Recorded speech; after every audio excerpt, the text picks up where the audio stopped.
바울은 지금 우리가 이제 베드로 전후서를 하는데요. 베드로 사도를 우리가 소망의 사도라고 하죠. 그죠? 이 소망에 관한 이야기를. 바울은 처음 이제 이방인들 헬라 세계 속에서 예수님을 모르는 사람들에게 예수님의 복음을 전하려고 하니까 믿음을 강조한다 그래가지고 이제 믿음의 사도다 그렇게 강조를 해요. 뭐 사도 요한 같은 경우에는 이 모든 헬라나 아니면은 히브리나 상관없이 그렇게 예수님을 믿고 또 나의 구주와 주님으로 영접하게 된 사람들을 향해서 결국 우리 신앙의 완성은 사랑이다. 그래서 사랑의 하나님을 보여주는 사랑의 사도 이렇게 하죠. 베드로는 그런 의미에서 소망의 사도라고 우리가 볼 수 있고요. 베드로 전서의 이제 저자 사도 베드로는 지금 자기가 이 베드로 전서를 어디서 쓰고 있다고 말하냐면 한번 읽어볼까요? 5장 13절 같이 읽습니다. 시작. 택하심을 함께 받은 바벨론에 있는 교회가 너희에게 문안하고 내 아들 마가도 그리하느니라. 예. 바벨론은 우리가 신할 평지 바벨탑을 쌓고 그 인근을 바벨론, 고대 바벨론으로 우리가 얘기하거든요. 그래서 바벨이라는 말은 하늘의 문이다. 사람이 쌓아 올려서 하늘을 올라가서 하나님과 동등하게 되려고, 하나님의 심판을 면해보려고, 하나님 이름 대신에 자기 이름 내려고, 또 뭔가 사람이 하나님 되려고 까불던 곳이 신할 평지 바벨론이, 고대 바벨론은 그렇게 망했어요. 근데 나중에 이제 이런 거대 강국을 지향하면서 또한 이제 신바벨로니아가 세워지죠. 갈대아 쪽에. 그래서 갈대아 신바벨론도 하나님 앞에서 자신들의 어떤 기술력을 가지고 강성한 어떤 성을 쌓아서 바벨성, 이제 바벨론의 성, 바빌로니아라는 거대한 그 공중 정원이 있던 데가 거기 아니겠어요? 그래서 파라다이스라는 어원이 거기서 시작될 정도로 사람이 지은 성 중에서 절대 무너지지 않을 성이 바벨성이었는데, 이 바벨론이 또 벨사살 죽음으로 인해서 망하죠. 또 고레스에 의해서 정복당하고. 그 이후에 이제 바벨론은 있어요, 없어요? 바벨론은 없어요. 바벨론은 망했는데 이상한 것은 베드로 전서에도 등장하고 요한계시록에도 등장해요. 분명한 건 느부갓네살 제국의 이전 수도인 바벨론을 말하는 것은 아니에요. 그렇다면 여기서 말하는 바벨론은 어디를 말하는 걸까? 신약의 다른 곳, 또 골로새서와 빌레몬서, 마가가 로마에 있었다는 힌트를 통해서 우리가 알 수 있는 것은 골로새서 4장 10절을 한번 읽어볼까요? 시작. 나와 함께 갇힌 아리스다고와 바나바의 생질 마가와 이 마가에 대하여 너희가 명을 받았음에 그가 이르거든 영접하라. 이 말씀도 그렇고, 또 빌레몬서 1장 24절에서도 시작. 또한 나의 동역자 마가, 아리스다고, 데마, 누가가 문안하느니라. 아멘. 여기서 나의 동역자 마가, 여기 말씀들에 보면은 이 구절에서 바울이 마가와 함께 로마에 있었다라는 것을 증언하고 있어요. 이것을 근거로 당시 그리스도인들에게 바벨론이라고 말하는 것은요, 은어, 그리스도인들에게만 알 수 있고 일반 사람들은 모르는 비밀한 언어. 그래서 로마를 그렇게 은밀하게 부르는 용어였다라는 것을 우리가 알 수 있어요.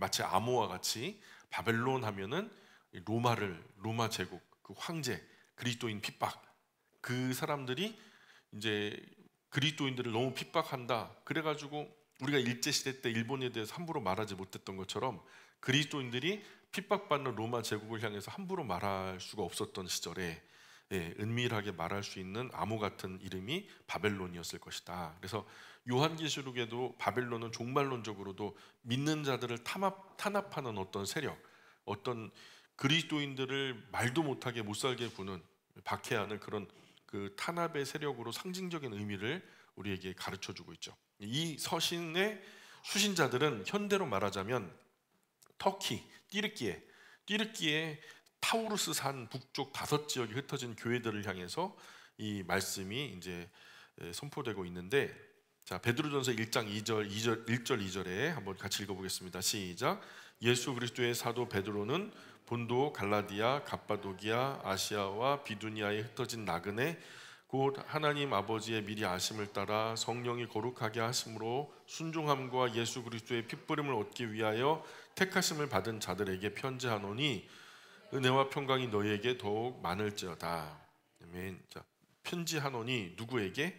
1절에 본도, 갈라디아, 갑바도기아, 아시아, 비두니아에 흩어진 나그네. 흩어진 나그네, 흩어졌다. 디아스포라, 여기서 나온 거예요. 흩어진 유대인들, 박해를 피해서 흩어져 버린 그리스도인들. 원래 1차 디아스포라 있고 2차 디아스포라가 있는데 1차 디아스포라는 구약의 사람들이었고요. 그때는 유대 민족이 전체적으로 부정을 당하면서 강대국에서 억지로 흩어져 버린 그런 상황에서 흩어진 디아스포라. 2차 디아스포라는 로마 제국에서 횡포를 맞서다가 결국에는 이제 신앙 때문에 예루살렘에 머물지 못하고 흩어져 버리죠. 그리고 흩어진 이후에 곧바로 예루살렘 성이 망하면서 로마 제국에 의해서 포위당하고 수십만 명의 사람들이 이 예루살렘 성 안에서 도륙을 당하는 그런 비참한 역사가 있었던 거죠. 이 흩어진 나그네는 디아스포라를 말하는 거죠. 지도상에서 보면은 여기가 이제 지중해고요. 여기가 이제 마게도냐, 여기 흑해와 지중해를 중심으로 이렇게 잘라진 데가 이제 보스포러스 해협이고요. 여기가 유럽, 여기가 소아시아, 아시아의 대륙의 시작인데 여기에 보면은 우리 성경 구절에 본도는 요 위에 있네요. 본도. 그 다음에 또 뭐가 나와요? 갈라디아 밑에 있네요. 그 다음에 갑바도기아 여기 있고요. 그 다음에 아시아는 여기 있고요. 이 전체 지금의 아시아 개념이 아니에요. 소아시아 중동 일부 지역을 말하는 게 아시아. 그리고 아스이아라고 해갖고 이제 지금의 아시아 개념하고는 좀 다르고요. 그 다음에 마지막으로 비두니아. 그러니까 요렇게 5군데 여기 다 있네요. 여기 모여서 요쪽에 지금 신앙 때문에 흩어져 있는, 내 신앙 지키려고 흩어져서 저 사람들 가운데 조용히 신앙생활하고 있는 그리스도인들, 이 사람들, 흩어진 그리스도인들, 이 사람들에게 보내진 편지였다라는 거, 그죠? 그래서 예루살렘 밖에 사는 유대인들, 이 사람들을 디아스포라 이렇게 불렀는데, 그러나 이 단어는 베드로 서신에서는 뭐라고 다시 표현되냐면 천국을 떠나 사는 모든 믿는 사람들, 언젠가는 다시 천국으로 돌아가게 될 나그네들, 본향, 본토 이런 말로 대변되죠. 그래서 원래는 천국의 백성들이지만 지금 이 땅에서 잠시 나그네 세월을 머물면서 좀 불편하고 핍박도 받고 욕도 먹고 박해도 받고 심지어는 어떤 경우에 옥에 갇히기도 하고 죽임도 당하지만 결국에는 어디에 들어갈 사람들? 천국에 들어갈 사람들, 본향에 들어갈 사람들, 이런 모양으로 그렇게 은유적으로 부르는 말로 사용됐죠. 서신의 내용에 따르면 이들은 지금 전부 다 일반적으로 박해를 받고 있었어요. 뭐 때문에? 예수님 믿는 것 때문에. 연대는 네로 황제 때로 보는 것이 가장 타당하고요.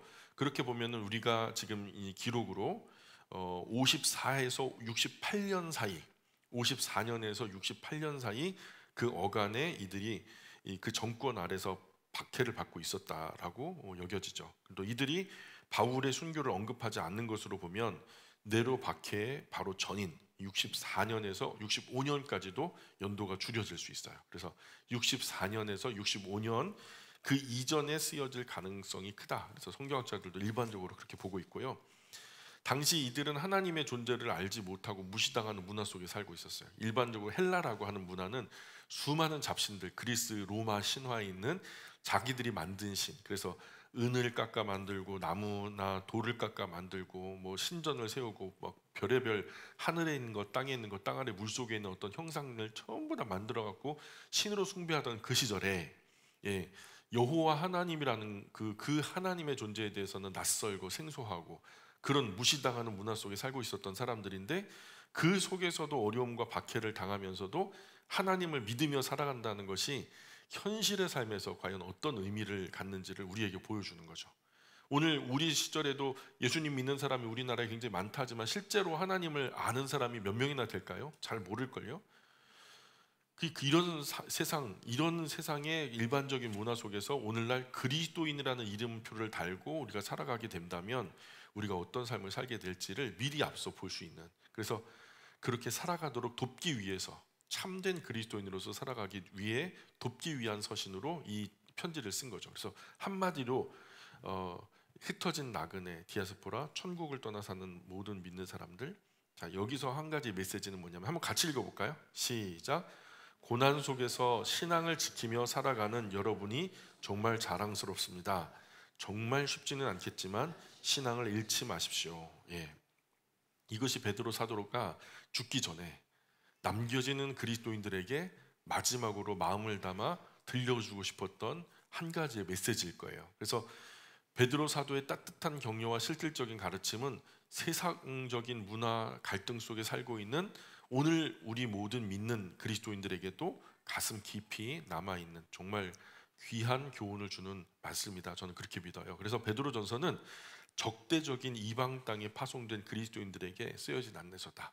단지 예수님 믿는 것 때문에 성경책 찍고 예배당 가겠다고 그 나서는 것 때문에 자칫하면 사람들에게 돌팔매를 당할 수 있고 욕을 먹을 수 있는, 억울함을 당할 수 있는 그런 문화 속에서 조용조용 겸손하게 믿는 사람들에 대한 교훈.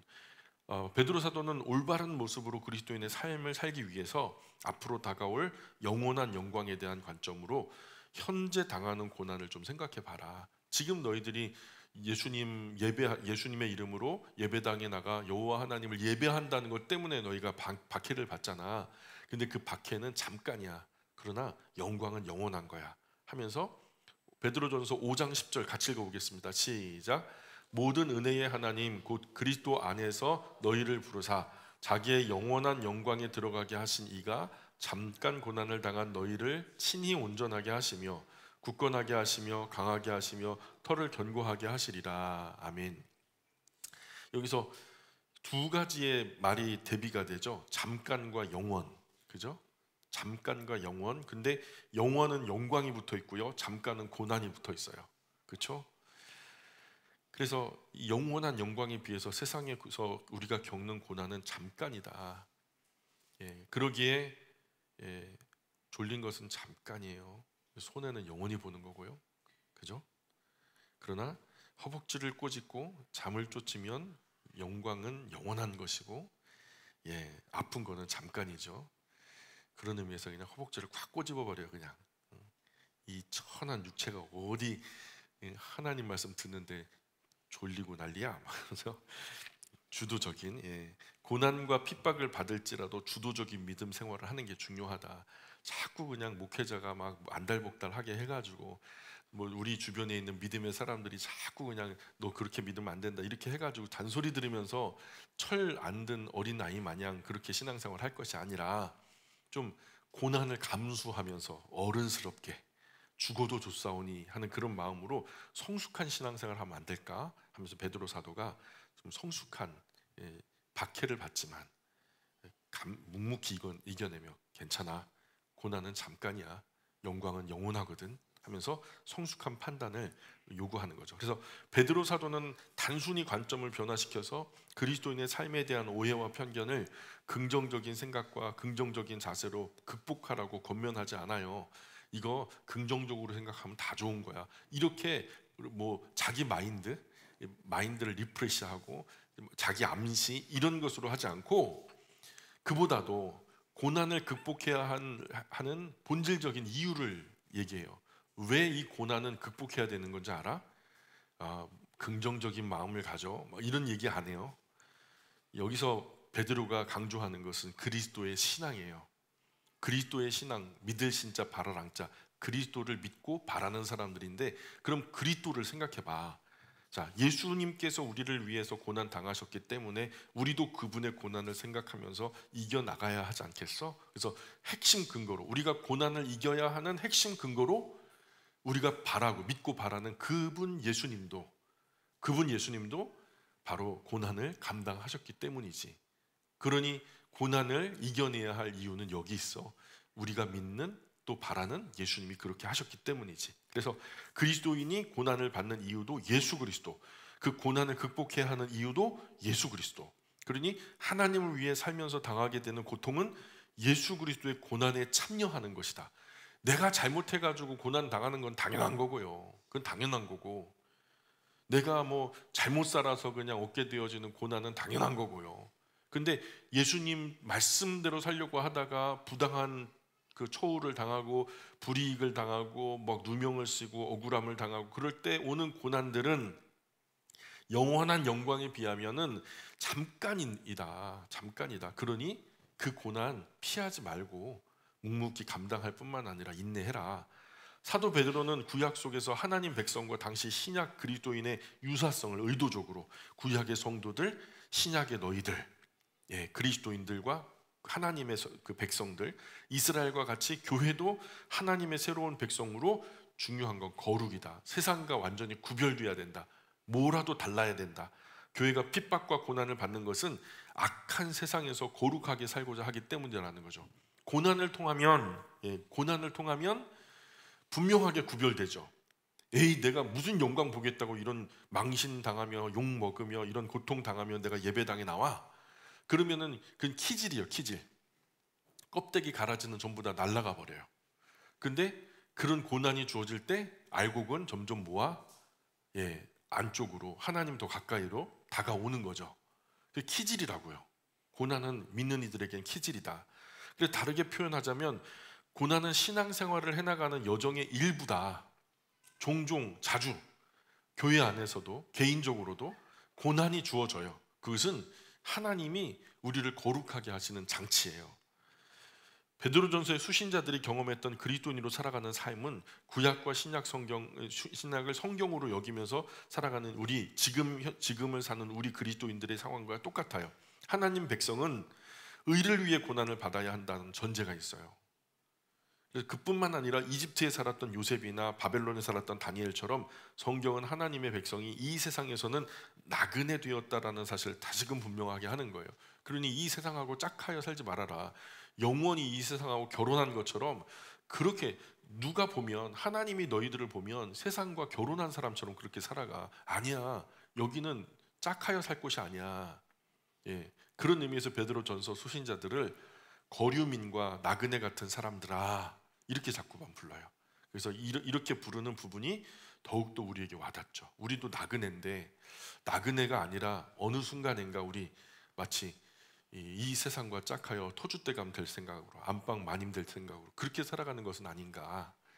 베드로가 말하는 그리스도인의 소망은 세상 사람들이 말하는 근거 없는 막연한 희망이 아니에요. 희망은 그야말로 희망사항일 뿐이지 이루어진다는 보장이 없죠. 그러나 성도가 가지는 소망은 언제나 하나님의 약속의 근거예요. 하나님의 약속은 단 한 번도 어겨진 적이 없어요. 포기된 적이 없어요. 때문에 분명히 이루어질 수밖에 없는 살아있는 소망이다. 살아있는 소망, 그것이 참 소망이다. 바울도 참 믿음에 대해서 얘기하죠. 베드로도 참 소망에 대해서 얘기해요. 때문에 우리는 이런 소망을 참 소망이라고 부르는데 아직도 살아있는 소망, 그리고 이 소망의 열매는 영원한 것이라 참된 소망이라고 부르는데 우리 주님 예수님께서 비전으로 보여주신 참 소망, 그 소망은 베드로전서 1장 3절 4절 1장 3절 4절 한번 볼까요? 같이 읽어봅니다. 시작. 우리 주 예수 그리스도의 아버지 하나님을 찬송하리로다. 그의 많으신 긍휼대로 예수 그리스도를 죽은 자 가운데서 부활하게 하심으로 말미암아 우리를 거듭나게 하사 산 소망이 있게 하시며 썩지 않고 더럽지 않고 쇠하지 아니하는 유업을 잊게 하시나니 곧 너희를 위하여 하늘에 간직하신 것이라. 아멘. 자, 지금 우리의 소망, 우리 주님 예수님께서 우리 그리스도인들에게 그분을 따르는, 믿고 따르는, 그리고 바라는 그분 사람들에게 주는 소망은 영원히 살아있는 소망이다. 자, 그 소망의 특징이 뭐냐면 썩지 않고 더럽혀지지 않고 쇠하지 않는. 어떤 사람들은 썩어지는 소망 가지고 살죠. 세상 어떤 소망을 가져도 결국은 전부 다 썩고 전부 다 쇠하고 전부 다 낡아지게 되는 소망이거든요. 그러나 그리스도 예수님 안에서 우리에게 있는 소망은 영혼의 닷과 같아요. 지구가 통째로 다 흔들려서 막 지구가 12번 파괴된다 해도요, 북극성이 흔들리지 않는 기준을 제시하는 것처럼 아무리 세상 거친 풍랑 속에서도 절대로 흔들리지 않는 살아있는 소망이다. 이생과 내세를 연결하는 절대 기준, 절대 흔들리지 않은 참된 소망이다. 이것을 강조해요. 그래서 우리가 사도행전 공부할 때 바울에게 로마로 간다는 소망이 있었죠. 그런데 배 안에서 하나님이 이제 막 죽을 것 같은 그 순간에 하나님께서 천사를 통해서 약속을 주시죠. 너 죽지 않아. 로마에 가가지고 반드시 황제 앞에 서게 될 거야 하면서 이제 약속을 주시니까요, 그 거친 풍랑 속에서도 다시 일어나죠. 다시 일어나서 흔들리지 않았던 참된 소망의 사람이 된 것처럼 이것은 바로 이제 흔들리지 않는 소망이다. 예. 더럽혀지지 않고 썩지 않고 쇠하지 않는 소망이다. 그래서 영원히 살아있는 소망이다. 두 번째 이 소망은요, 죽음 너머까지 이어지는 소망이에요. 세상은 죽음은 그만인 소망들이 많아요. 세상에 내가 뭐 하려고 이렇게 벌었나, 내가 뭐 하려고 이렇게 열심히 운동했나, 내가 뭐 하려고 이렇게 그냥 막 그렇게 안달복달 했었나. 나중에 이제 죽음 이후에 이렇다 할 소망이 없어요. 세상에서 우리에게 안겨주는 소망들은. 그러나 우리 소망은 죽음 너머까지 이어지는 영원한 소망이라는 거예요. 비교가 안 되죠. 세상 소망 죽으면 말짱 꽝이에요. 예, 없어지는 소망이에요. 그러나 그리스도인의 소망은 죽음 너머에 진짜 소망의 실체가 있어요. 이 땅에서도 소망이 있지만 영원한 하나님의 나라 그 소망의 실체가 우리에게 마치 종합 선물 세트처럼 우리 품에 안겨지게 될 하나님의 놀라운 것들로 가득 채워진 이 소망의 본편은 죽음 이후에 있다는 거예요. 죽어도 없어지지 않는 소망, 죽으면 더 확실해지는 소망, 죽음 이후에 더 선명해지고 확실해지는 소망이 우리의 소망이다.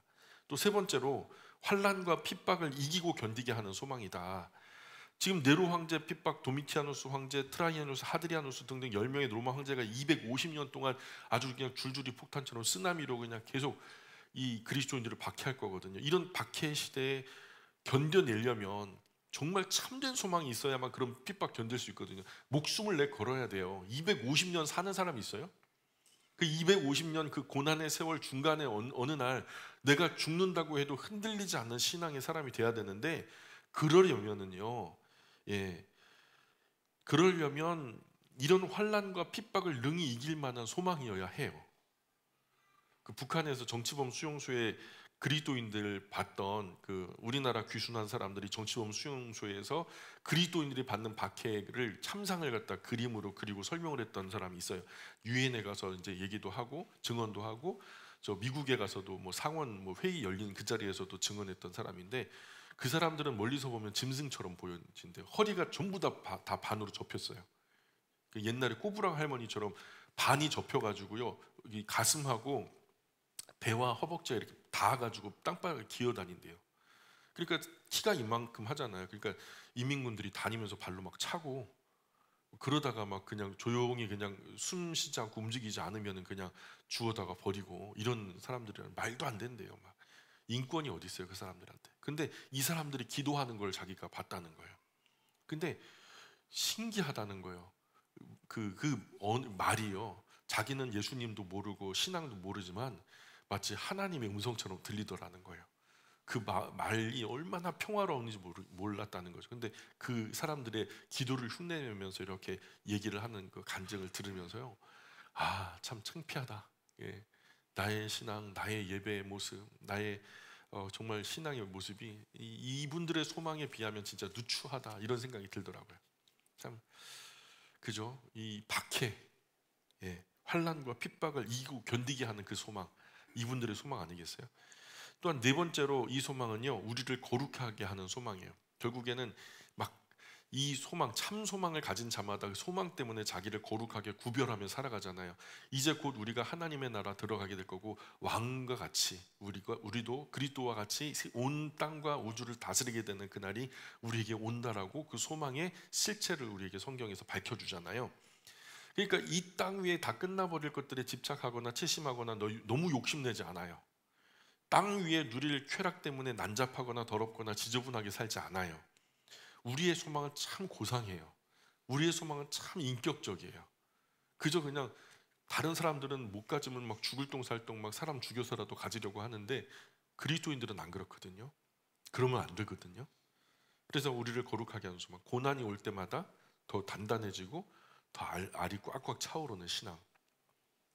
다섯 번째로 우리에게 소개하는 이 소망은 설명해 줄 수 있는 소망이에요. 사람이 소망에 관한 이유를 물을 때 설명해 줄 수 있는 소망. 그리스도인은 그 소망에 대해서 자신 있게 설명해 줄 수 있어야 돼요. 너 도대체 왜 그 고난 속에서도 그렇게 웃을 수 있어? 그렇게 평화로울 수 있어? 왜 그렇게 너는 여유만만한데 당당하게, 담대하게, 확실하게 대답할 수 있는, 뭐 때문에 그렇게 즐거워? 뭐가 당신으로 하여금 그렇게 싱글벙글하면서 살게 만들어? 이런 세상의 물음에 참 즐거워할 소망이 나에게 있어. 바로 이것 때문이지 하면서 그 참된 소망의 실체를 설명해 줄 수 있어야 된다는 거죠. 사도 베드로는 이런 이야기를 같은 시대를 살고 있는 동역자요 그리스도인들에게 들려주고 싶었던 거예요. 이런 박해의 시대가 다가오기 때문에 참된 소망, 진짜 소망이 없으면 이 긴 박해를 이겨낼 수 없기 때문에 베드로 전서는 그런 참된 소망으로 무장해야 된다라는 것을 가르쳐 주는 것이 제일 중요한 메시지였다는 거죠. 자, 이제 또 두 번째 한번 영상 한번 볼까요? 아니, 그거는 제가 영상은 지금 보지 말고 댁에 돌아가시면 제가 볼 수 있도록 단톡에다가 링크를 걸어서 올려드릴 테니까 베드로 후서 바이블 프로젝트 그 영상은요 댁에 돌아가셔서 보시고요. 연이어서 우리 베드로 후서를 한번 보죠. 베드로 후서. 베드로 후서의 주제는 종말이 다가옴에 따라 어려움에 처하게 된 믿는 자들의 신실한 삶에 대해서 이렇게 얘기하고 있어요. 그래서 종말의 다가옴에 따라 어려움에 처하게 된 믿는 자들의 신실한 삶. 종말이라 하니까 온 우주적인 종말, 종국사적 종말을 생각하는 분들이 많은데 이 종말이라는 것은 두 가지 의미가 있어요. 그런 온 우주적인 종국사적 종말의 날, 마지막 그 역사적으로 이루어질 그 마지막 날을 말하는 거기도 하지만 개개인의 종말을 생각할 수도 있어요. 연세 많으신 분들, 내가 천년만년 못 살잖아요. 젊은 사람보다는 내가 조금 덜 살게 되겠다, 이런 어떤 종말의 날을 그릴 수 있죠. 또는 박해를 받고 핍박을 받고 뭔가 이럴 때 내가 잡혀가게 되면은 오늘 죽을지 내일 죽을지 모르겠다, 이런 생각도 있을 거잖아요. 그러니까 이 종말을 두 가지로 해석하셔야 돼요. 그래서 여기에서는 사실은 두 번째 의미가 더 크죠. 개인의 종말. 내가 설령 죽더라도, 개인의 종말이 내일 오더라도, 우리 믿는 자로서, 우리 신실하게 하나님의 소망, 참된 소망을 붙든 사람으로서 우리는 도대체 어떻게 살아가야 할까? 그래서 외부적으로는 로마 제국과 그 제국을 등에 업은 황제의 노골적인 핍박에 지금 노출돼 있죠. 교회 바깥에서는, 그죠? 그리고 내부적으로는 또 어떤 일이 벌어졌냐면 거짓 선지자들이 쳐들어왔어요. 그래가지고 이단적인 가르침, 아주 사이비 같은 그 더러운 가르침들을 교회 안에다 막 설파하고 있는 중이에요. 그래서 내부적으로는 이단의 사설이, 외부적으로는 로마의 박해가, 이런 위험 가운데 안타깝게도 베드로는 자신의 생명이 이제 얼마 남지 않았다라는 것을 직감하게 돼요. 그래서 1장 14절에 이렇게 말해요. 같이 읽어봅니다. 시작. 이는 우리 주 예수 그리스도께서 내게 지시하신 것 같이 나도 나의 장막을 벗을 날이 임박할 한 줄을 알미라. 자, 이건 무슨 얘기예요? 곧 죽는다는 것을 우리 주님이 내게 말씀해 주셨다. 내가 곧 죽겠구나, 순교 당하겠구나. 근데 베드로가 이제 순교당한 시기는 일반적으로 주후 68년경에 죽은 걸로 나와 있어요. 순교를 당했어요, 그때. 자, 3장 15절 16절 같이 읽어봅니다. 시작. 또 우리 주의 오래 참으심이 구원이 될 줄로 여기라. 우리가 사랑하는 형제 바울도 그 받은 지혜대로 너희에게 이같이 썼고 또 모든 편지에도 이런 일에 관하여 말하였을 때 그 중에 알기 어려운 것이 더러 있으니 무식한 자들과 굳세지 못한 자들이 다른 성경과 같이 그것도 억지로 풀다가 스스로 멸망에 이르느니라. 아멘. 지금 여기서도 다수의 바울 서신이 발행된 것을 전제하면서 이 편지를 쓰고 있어요. 그러니까 그때 당시 바울이 쓰는 이 서신이요, 일대 예루살렘을 벗어나 흩어진 그리스도인들, 그리고 소아시아, 심지어는 마게도냐, 심지어는 아카야에서 새롭게 믿게 된 그리스도인들 사이에 센세이션을 일으킨 거죠. 말 그대로 바울의 서신은요 정말 정통한, 되게 중요한 자료로서 초대교회 때도 벌써 정평이 나 있던 거죠. 그래서 그런 여러 다수의 바울 서신이 발행된 것을 전제하면서 지금 베드로가 이 글을 쓰고 있다는 이런 부분을 염두에 둔다면 베드로는 베드로 후서를 자기가 죽기 직전 한 60년대 어느 시점에 베드로 전서와 같이 로마에서 썼을 가능성이 높다는 거예요. 또한 이 서신을 3장 1절에 보면은 둘째 서신이라고 말해요. 둘째 서신. 자, 3장 1절에 보면은, 그래서 베드로 후서의 수신자는 베드로 전서의 수신자와 동일한 그리스도인 그룹이라는 거죠. 첫 번째를 받았으니까 두 번째가 있는 거죠. 첫 번째 보낸 곳과 두 번째 보낸 곳이 다르면 내가 두 번째 쓴다는 말 못하죠. 그렇죠? 그러니까 현재로 보면은 터키 타우루산 북쪽 5지역, 아까 말씀드렸던 본도, 갈라디아, 갑바도기아, 아시아, 비두니아 흩어진 나그네들에게, 즉 흩어진 교회들에게 보낸 걸로 여겨져요. 그래서 사랑하는 자들아, 내가 이제 이 둘째 편지를 너에게 쓰노니 이 두 편지로 너희의 진실한 마음을 일깨워 생각나게 하여. 자, 그래서 베드로 후서에서는 베드로 전서와 달리 로마 제국의 환란과 핍박보다, 그죠, 외부적인 그 박해보다 내부적으로 이단으로 인한 가르침의 위험성을 더 큰 이슈로 부각을 시켜요. 그래서 베드로는 이런 어려움에 처한 그리스도인들을 향해서 죽음에 임박한 아버지가 자녀에게 마치 유언하는 것처럼 너 속지 말어. 아버지 말 잘 들어. 아버지가 죽더라도 이런 사람은 경계해야 돼. 절대로 네 마음 안으로 들이지 말어 하면서 마치 아버지가 죽으면서 자녀에게 정말 마지막으로 인생의 조언을 주는 것처럼 그런 심정으로 믿음에 대한 근거를 제시하면서 다시 기억을 새롭게 환기시키고 있어요. 그래서 기억나게 합니다. 내가 죽더라도, 내가 죽은 이후에라도 너희가 내가 했던 이 말을 떠올리면서 생각나게 하려 합니다. 그때 그런 거짓된 사람들이 와서 너희들에게 나쁜 말을 할 때 내 말이 기억나서 너희가 그들을 거절하고 너희 신앙을 지키게 하기 위함이다. 이런 말들이 여러 번 반복돼요. 자, 그래서 1장 12절 13절 같이 읽어볼게요. 시작. 그러므로 너희가 이것을 알고 이미 있는 진리에 서 있으나 내가 항상 너희에게 생각나게 하려 하노라. 내가 이 장막 있을 동안에 너희를 일깨워 생각나게 함이 옳은 줄로 여기노니. 자, 자꾸만 생각나게 하려고 한다. 유언하실 걸 나중에 죽음의 순간에 유언하지 마시고 지금부터 유언하세요. 까짓 거. 나중에는요, 숨도 딸리고 또 언제 죽을지 모르니까요, 말하다가 나는 세상에 그게 제일 답답하더라. 영화 보다가요, 총 맞았어요. 죽어가는데요, 중요한 말 한마디 남겨놓고 하려고 하다가 죽어버려. 사실은 아빠가 감춰놓은 통장이 어디 있는데 거기가 어디냐면 하고 죽어요. 그럼 나 모르죠. 그럴 게 아니라 정말로 유익이 되고 정말 의미가 있는 유언이라고 하면 지금부터 계속 자녀들에게 10번이고 100번이고 1000번이고 10,000번이고 반복해서 떠오르게 함이라. 계속 생각나게 함이라. 그렇게 하는 것이 저는 지혜롭다고 봐요. 낮은 마지막 순간에 폼나게 멋지게 해야지. 근데 숨 딸려갖고 일찍 가봐요. 그럼 큰일 나지. 갑자기 막 교통사고로 그렇게 되면 어떡해요. 사람 일 모르잖아요. 재수없는 얘기인지 모르지만 어쨌든요, 평상시 베드로처럼 이렇게 글로 써가지고 이게 엄마 마음이다, 이게 아빠 마음이다, 너희를 향한 나의 마음이야, 이렇게 밝히는 건 참 좋은 것 같아요. 15절도 볼까요? 15절 시작. 내가 힘써 너희로 하여금 내가 떠난 후에라도 어느 때나 이런 것을 생각나게 하려 하노라. 야, 내가 떠난 후에라도, 어디를 떠나? 죽은 이후에라도 생각나게 하려고 내가 지금 이걸 이렇게 글을 쓰고 있어, 이런 얘기죠. 그래서 당시 그리스도인을 유혹하고 있는 이단들은 골로새서에서도 나타났어요. 그래서 초기 영지주의 요소를 담고 있어요. 그들 중에 어떤 이들은요, 이분법이죠. 흙과 백으로 나눠 육체와 영혼을 나누고, 흙은 악이고 그 백은 선이에요. 그 흙을 관장하는 신이 있고 백을 관장하는 신이 있다는 거예요. 근데 이걸 그대로 가지고 와가지고 이제 이분법적으로 가지고 와서 육체는 악하고 영은 선하다 하면서, 이 육체는 그러니까 이게 아주 그냥 천한 종놈이야. 육체는 그냥 말 그대로 막 써도 돼. 이거는 어차피 구원 못 받아.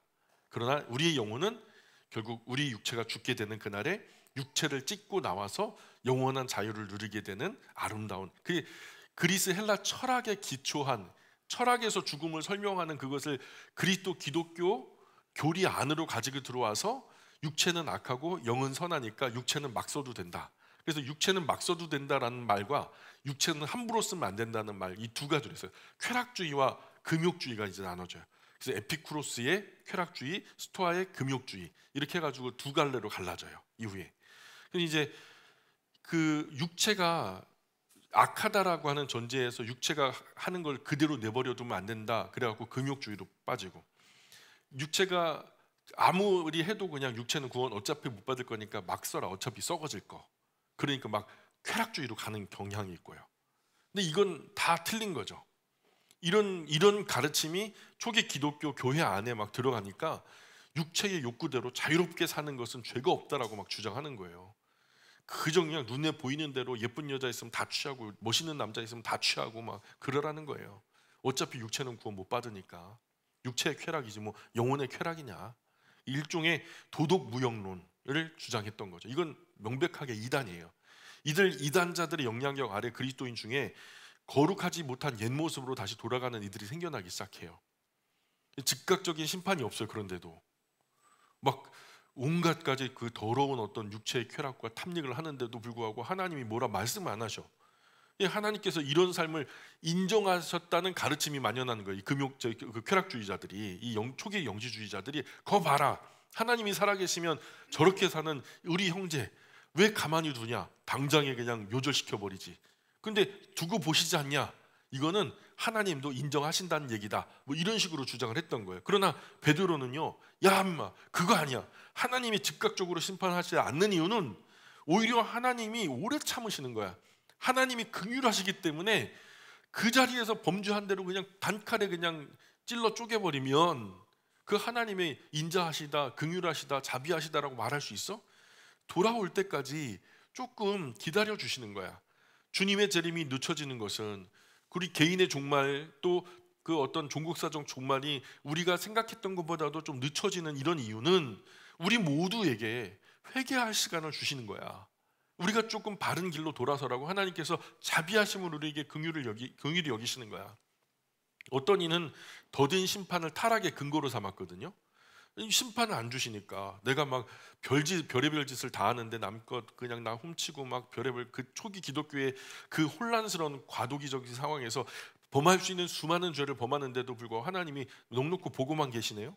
그러니까 그것을 마치 타락의 근거로 삼는 거예요. 그래도 되는 것이냐. 그러나 어떤 이는 하나님의 오래 참으심과 긍휼을 보는 거예요.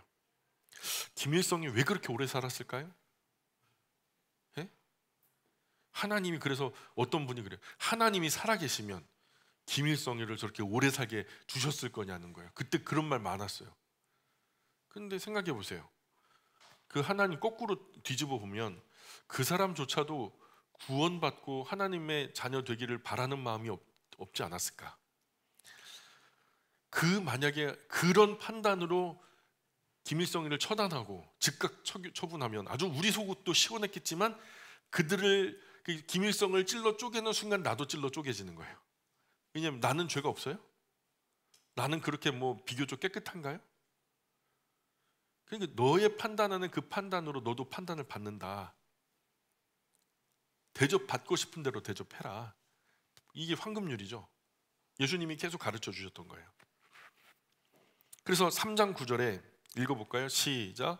주의 약속은 어떤 이들이 더디다고 생각하는 것 같이 더딘 것이 아니라 오직 주께서는 너희를 대하여 오래 참으사 아무도 멸망하지 아니하고 다 회개하게 이르기를 원하시느니라.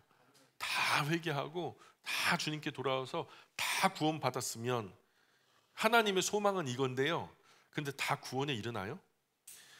아주 못돼 먹은 죄악된 인간들이 끝까지 똥꼬지 피면서 안 돌아가는 사람들이 있어요, 없어요? 있어요. 그러나 하나님은 끝까지 참으셨어요, 안 참으셨어요? 참으셨어요. 기회 주셨죠. 안 돌아온 건 누구예요? 고집핀 자신이거든요. 그러니 심판의 날에 아무 할 말이 없는 거예요. 기다렸잖냐, 참아줬잖아, 그죠? 그렇기 때문에 사도 베드로는 첫 번째 서신과 유사하게 인내심을 가지고 하나님을 고대하며 기다리라고 조언해요. 비록 그 못된 사람들이 바로 즉각 심판 당하지 않고 오히려 그냥 그 신앙을 포기하고 별짓 다 하는데도 잘 되는 그런 모습 보면서 니네들이 상대적으로 괴리감 느끼거나 자괴감 느끼거나 그러지 말고 우직하게 그 사람들 보지 마라. 하나님 참 소망 바라보고 가야지. 인용하는 모든 구약 구절들은요, 하나님을 향한 그들의 소망과 신뢰를 근거로 제시해요. 그래서 하나님께서 계획하신, 뜻하신, 정하신 하나님의 시간이 있다는 것을, 하나님의 계획된 시간이 있다는 것을 그 베드로는 계속해서 강조하죠. 예수 그리스도의 재림이 확실히 있기 때문에 하나님의 백성은 그것을 준비해야 된다라고 강조해요. 그래서 베드로 후서는 예수 그리스도의 고난에 초점을 맞추고 있는 베드로 전서와는 달리 변화산에 서 있었던 예수님의 경험에 아주 특별한 관심을 부각시켜요. 자, 변화산 사건은 어떻게 말하고 있냐면 1장 17절 18절 한번 읽어볼게요. 시작. 지극히 큰 영광 중에서 이러한 소리가 그에게 나기를 이는 내 사랑하는 아들이요 내 기뻐하는 자라 하실 때에 그가 하나님 아버지께 존귀와 영광을 받으셨느니라. 이 소리는 우리가 그와 함께 거룩한 산에 있을 때에 하늘로부터 난 그것을 들은 것이라. 아멘. 존귀와 영광 중에 다시 오실 예수 그리스도의 재림이 중요한 주제였기 때문에, 또 특이한 것은 유다서 1장 4절부터 18절의 내용이 베드로 후서에 그대로 담겨져 있어요. 토시 하나 안 틀리고. 그래서 둘 중에 어느 서신이 먼저 쓰여졌거나 배후에 공통된 출처의 자료가 있을 거다. 뭐 유다서도 베드로 후서도 어느 어떤 자료를 참고해서 베꼈을 거다. 뭐 이렇게 주장하는 학자도 있고요. 뭐 아니면은 유다서가 먼저 쓰였다 또는 베드로 후서가 먼저 쓰였다. 그래서 둘 중에 어느 하나가 앞서 쓰여진 것을 참고해서 베꼈을 것이다. 뭐 이렇게 얘기하는 등의 주장이 많은데요. 그러나 뭐 어느 것 하나가 맞다라고 주장하고 또 뭐 확실한 결론을 내리기가 어려워요. 오히려 우리는 좀 마음을 넓게 열고요. 단순히 수신자들이 아마 비슷한 상황에 처했었나 보다, 같은 상황에 놓였었나 보다 이렇게 받아들이는 것이 저는 맞다고 봐요. 그래서 뭐가 먼저 쓰였나 나중 쓰였나 이거 가지고 싸울 필요는 없고요. 그러면서 이제 베드로 후서 1장 5절로 7절, 베드로 후서 1장 5절로 7절 보면은 베드로가 정말로 하고 싶었던 이야기의 중심이 이건 것 같아요. 같이 읽어볼까요? 시작. 그러므로 너희가 더욱 힘써 너희 믿음의 덕의 지식을, 지식의 절제를, 절제의 인내를, 인내의 경건을, 경건의 형제 우애를, 형제 우애의 사랑을 더하라. 자, 베드로 후서에서 사실 1절부터 7절까지 내용이 내내 그런 이야기를 지금 진행하고 있다가 베드로는 참된 그리스도인은 신앙이 성장해야 된다. 성장해야 된다. 자, 주무세요. 옆에 계신 분들 좀 격려 좀 해주세요. 아유, 참 힘냅시다. 이렇게 좀 격려, 힘냅시다. 이제 빨리 마무리해야 되니까요.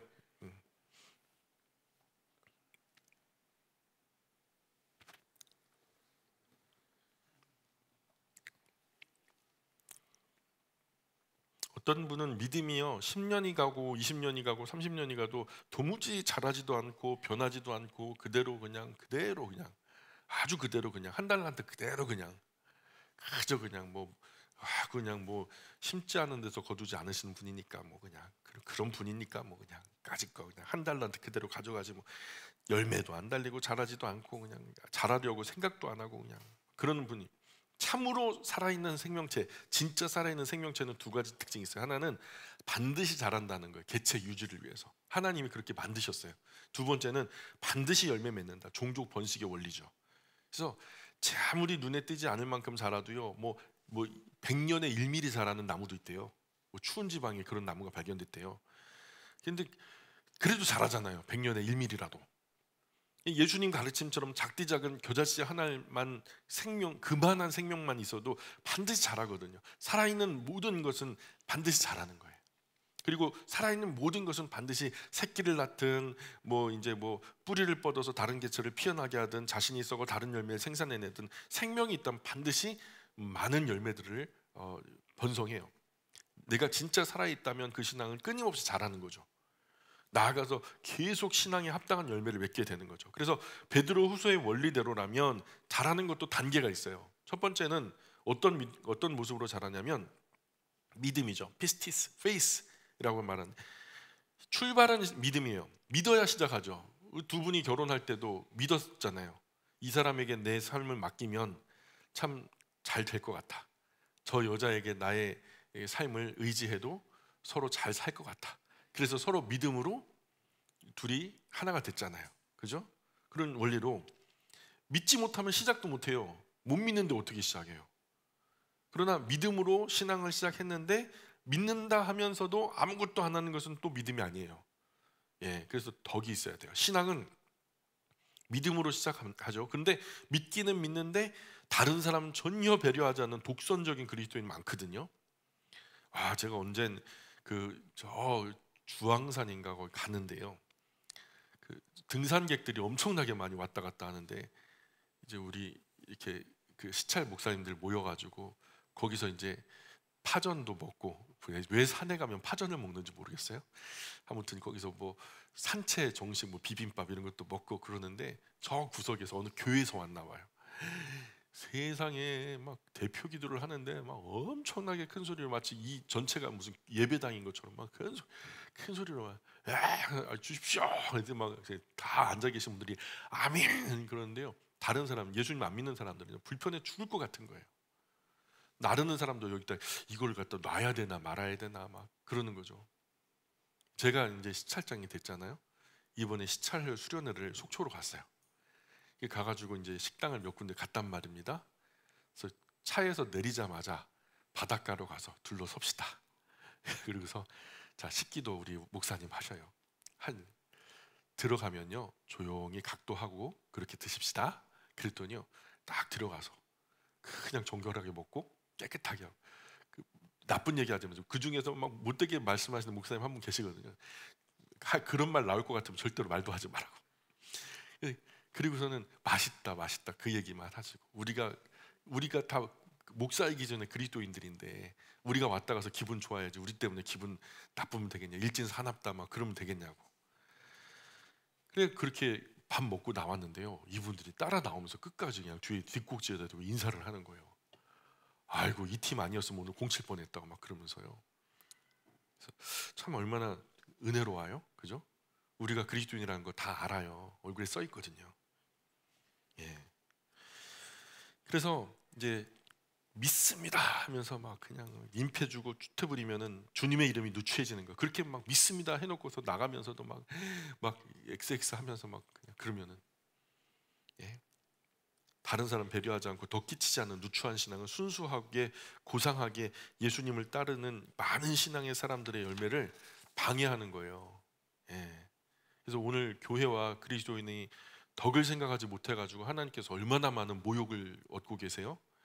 예? 그래서 우리 신앙은 그 믿음 위에는 항상 덕을 생각해야 돼요. 우리 믿는 것만 생각하지 말고 우리 믿음이 주변에 선 사람들에게 덕을 끼쳐야 되거든요. 참된 믿음은요 덕을 세워요. 가정 가문 안에서 지역사회 직장 학교 어디서든지요, 그저 신앙 좋은 그리스도인은 믿음과 함께 덕이 있는 사람으로 인정돼야 되는 거예요. 우리나라 개혁교회 그리스도인들 독선적이다, 아주 이기적이다, 아주 개독교다 막 그러면서 막 예수쟁이들 아주 그냥 아주 질려버렸어, 말만 잘하지. 이런 다른 사람 전혀 배려하지 않고 자기 신앙에 미쳐 날 때는 광신자 비슷한 인상 가는 거예요. 교회 보상 많이 받으려고 막 그냥 막 화염방사기 들고 막 다른 사람 죽던 살던 다 다른 가정의 가장들이고 말이에요. 그런데도 우리가 최소한 그렇게 돼가지고 우리의 이익이 꺾일지라도 다른 사람 생명 위협하게 되는 그런 상황이 있으면 됩니까, 안 됩니까? 아무리 바보가 아니라도 그런 거는 덕 차원에서는 안 되는 거거든요. 제가 어느 뭐 빨간 당을 지원하는 것도 아니고 파란 당을 지원하는 것도 아니고, 그건 성경적인 기준에서 옳지 않은 거예요. 그러나 성경에 나타난 신앙의 사람은 얼마나 고상하게 인격적이고 매력적인 줄 몰라요. 싸우기 싫어서 그냥 다 포기하고 뒤로 돌아요. 근데 하나님이 또 거기 위에 은혜의 은혜를 주어주시고 복 위에 복을 더하시거든요. 잘 될 수밖에 없어요. 내 신앙 귀한 줄 알면서 다른 사람 배려하지 않는 신앙이 이 나라 개혁교회 그리스도인들 안에 충만해 있거든요. 한마디로 잘못된 거예요. 한마디로 잘못된 거예요. 그러지 말자고요. 그럼 한 번은 무량기 수목원 갔어요. 전국적으로 좀 유명세를 탔어요. 근데 여기서는 종교행위 안 됩니다. 많은 사람들이 함께 이용하는 공공시설이기 때문에 뭐 이렇게 야외 예배 처음에 드리고 그게 이제 공식화되기 전에는 그럴 수도 있었지만 이후에는요 여러 사람들이 편안하게 산책하는 그런 분위기니까. 근데 그 큰 홀 그 잔디밭으로 이제 계단식으로 해가지고 광장처럼 해놓는데 거기서 어느 교회가 와가지고 수십 명이 모여서 막 찬송을 부르고 예배를 드리는 거예요. 우리야 은혜롭죠. 그거 바라보는 분들은 괴롭거든요. 아, 왜 그렇게 까먹냐고요. 애써 그냥 귀한 분들이 일상에서 경건하게 삶으로 인해서 그분들에게 그리스도인에 대한 인상을 갖다 정말 김치도 많이 갖다 주고 예, 선물도 많이 갖다 주고 그래서 그냥 좋은 인상 다 쌓아놨는데 나중에 아유 기독교인은 그럼 그렇지 막 이런 얘기로 왜 까먹냐 말이에요. 만날 싸우고 소리 지르고 품위 없고 난 구원받을 사람 넌 지옥 갈 사람 하면서 천박한 신앙 형태 보이면서 누추한 그리스도인 정말 많아요. 사실 이런 신앙 가짜예요, 가짜. 이런 신앙은 오히려 하나님 나라 방해하는 거예요. 모든 주변 사람을 하나님께로부터 더 멀어지게 하는 거예요. 이 사람들의 종교적인 행위 때문에 가까이 가기도 싫어해요, 오히려. 그러니까 믿음 위에는 꼭 뭐가 따라와야 된다? 덕. 근데 아레테라고 하는데 이 덕 위에 그 다음에 지식이 있어야 돼요. 사람만 좋아, 사람만 좋아. 하나님 말씀 읽고 듣고 공부해야 돼요. 최소한 우리가 신앙하는 것들 안에서 무식하다는 소리 들어서는 안 돼요. 우리가 신앙하는 믿음의 도리를 확실하고 분명하게 알아야 되죠. 우리가 무조건 성경책 덮어놓고 믿습니다 하면은 다 되는 줄 알아요? 뭘 믿는데 하면은 대답할 말이 없어. 정연한 나의 말로 인격적으로 고상한 말들로 아주 질서 있게 차분하게 표현할 수 있는 신앙이 정말로 아름답고 인격적이고 고상한 신앙이죠. 지식이 있어야 돼요. 그러기 위해서 끊임없이 하나님 말씀으로 나를 깨우고 공부해야 돼요. 졸더라도 여기서 졸고. 예. 신앙에 대한 지식에 대해서는 할 수 있는 한 정확한 지식으로 잘 전달할 수 있어야 돼요. 그리고 그 지식 위에 나아가 절제가 있어야죠. 절제, 셀프 컨트롤. 그래서 다 안다고 하면서 스스로 통제하지 않고 그냥 많은 지식 그냥 사람들에게 막 계속 그냥 퍼주려고 막 계속해서 아는 채 뭐 잘난 채 막 그렇게 하면은요 사람들이요 그래 너 아는 거 아는데 아유 그냥 내 귀에서 피날라 그런다 야 그냥 돌아서는 거죠. 이 지식에는요 항상 절제가 따라가야 돼. 짝꿍이에요, 짝꿍. 믿음에는 덕을, 예, 지식에는 절제를. 시도 때도 없이 그냥 마구잡이로 지식 자랑하면 사람들은 우리 신앙 정말 하찮게 여겨요. 값비싼 것은 존귀하게 바쳐줘야 되는데 하나님 말씀이 귀한 만큼 시와 때를 분별해서 절제하면서 소중하게 풀어나갈 수 있어야 되죠. 은쟁반 위에 옥구슬처럼 잘 받쳐져서 생명의 말씀으로 사람들에게 구원의 길을 제시할 수 있도록 준비돼서 아름답게 받쳐내야 되는데 하찮게 그냥 넋두리 늘어놓듯이 그런 식으로 우리의 귀한 믿음을 그 하나님의 나라의 지식을 하찮게 써버리면 안 되는 거죠. 잘 준비해서. 그리고 다섯 번째로 인내.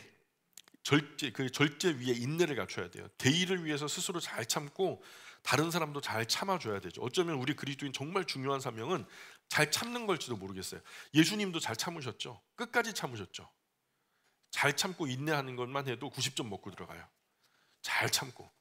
사람들 이제 마음을 얻으려면 어떻게 해야 된대요? 전문가들이 그러는데요. 100명 중에 99명은요. 잘 들어만 줘도 그 사람 얻을 수 있대요. 경청. 잘 참는 거예요. 그 사람이 말할 수 있도록 배려하고 잘 참는 거예요. 내가 하고 싶은 말 있어도 참아주는 거죠. 그리고 마음이 열렸을 때 우리의 얘기를 조심히 하는 거죠. 좀처럼 얘기하지 않던 사람이 뭔가 입을 벌려 얘기하는데 이게 장난이 아닌 말이거든요.